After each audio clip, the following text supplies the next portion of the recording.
রামনগর এলাকায় বাড়ি বাড়ি প্রচারে ঝড় তুলেছেন এই কেন্দ্রের বিজেপি প্রার্থী দীপক মজুমদার।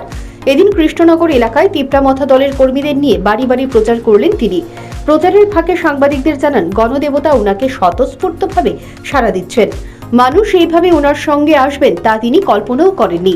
বিশেষ করে কৃষ্ণনগর এলাকায় তিপ্রামথা দলের কর্মীরা ওনার প্রচারে অংশ নিয়েছেন। তিপ্রামথা এখন সরকারের শরিক দল। এই দল থেকে দুজন বিধায়ক রাজ্য মন্ত্রিসভায় প্রবেশ করেছেন। পাহাড় থেকে সমতল সর্বত্র একসঙ্গে তিন দল কাজ করছে। সরকার চাইছে সবকা সাথ সবকা বিকাশ, অর্থাৎ কাউকে বাদ দিয়ে রাজ্যের উন্নয়ন সম্ভব হবে না। আর এই উন্নয়নের জন্য জনজাতিদের সামিল করতে হবে। জাতি জনজাতি সহ সমস্ত অংশের নাগরিকদের সহযোগিতার মধ্য দিয়ে রাজ্যকে এগিয়ে নিয়ে যেতে হবে। পাশাপাশি তিনি বলেন, এই কেন্দ্রের প্রয়াত বিধায়ক সুরজিৎ দত্তের অসম্পূর্ণ কাজগুলো তিনি সম্পন্ন করবেন, আর গণদেবতা ওনাকে সেই কাজ করার জন্য আশীর্বাদ করবেন। খুব ভালো চলছে, প্রতি বাড়িতে যাচ্ছি, মানুষ খুব খুশি এবং সন্তুষ্ট। রাজ্যের উন্নয়ন এবং পক্ষে পক্ষে চাইছে সবাই। আমি বাড়ির প্রচারে গিয়ে বেশ উৎসাহিত হচ্ছি এবং মানুষ কিন্তু আমাকে আশীর্বাদ করছে। আমার উৎসাহ এবং আশীর্বাদের দেখে আমার মনে হয় যে আমরা বিপুল করে জয়ী হবো।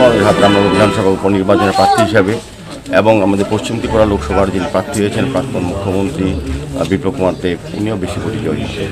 কৃষ্ণনগর এলাকা মিশ্র বসতি এলাকা, এই জায়গায় মথার সমর্থকদের আপনার সঙ্গে এসছে, এ ব্যাপারে কি বলবেন? না, মথা এবং আমাদের ভারতীয় জনতা পার্টি এক জায়গায় আছি। দলীয়ভাবে আমাদের একটা আলোচনা হয়েছে এবং সিদ্ধান্ত হয়েছে আমরা একসঙ্গে কাজ করবো এই রাজ্যের উন্নয়নে। এবং আমাদের মন্ত্রিসভায় মথার দুজন মন্ত্রী অংশগ্রহণ করছেন। সার্বিকভাবে রাজ্যের উন্নয়নে মথা এবং ভারতীয় জনতা পার্টি একসঙ্গে কাজ করবে। সেক্ষেত্রে কৃষ্ণনগরের ভোটেরও প্রভাব পড়বে।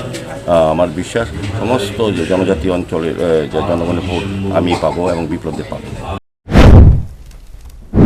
সাত রামনগর কেন্দ্রটি মূলত বাম বিরোধী শিবির হিসেবেই রাজ্য রাজনীতিতে পরিচিত। এই কেন্দ্র থেকেই 7 বার জয়ী হয়েছিলেন প্রাক্তন বিধায়ক সুরজিৎ দত্ত। 2023 সালের বিধানসভা নির্বাচনেও রেকর্ড ভোটের ব্যবধানে এই কেন্দ্র থেকে জয়ী হয়েছেন প্রয়াত বিধায়ক। উনার প্রয়াণে এই কেন্দ্রে উপনির্বাচন হচ্ছে।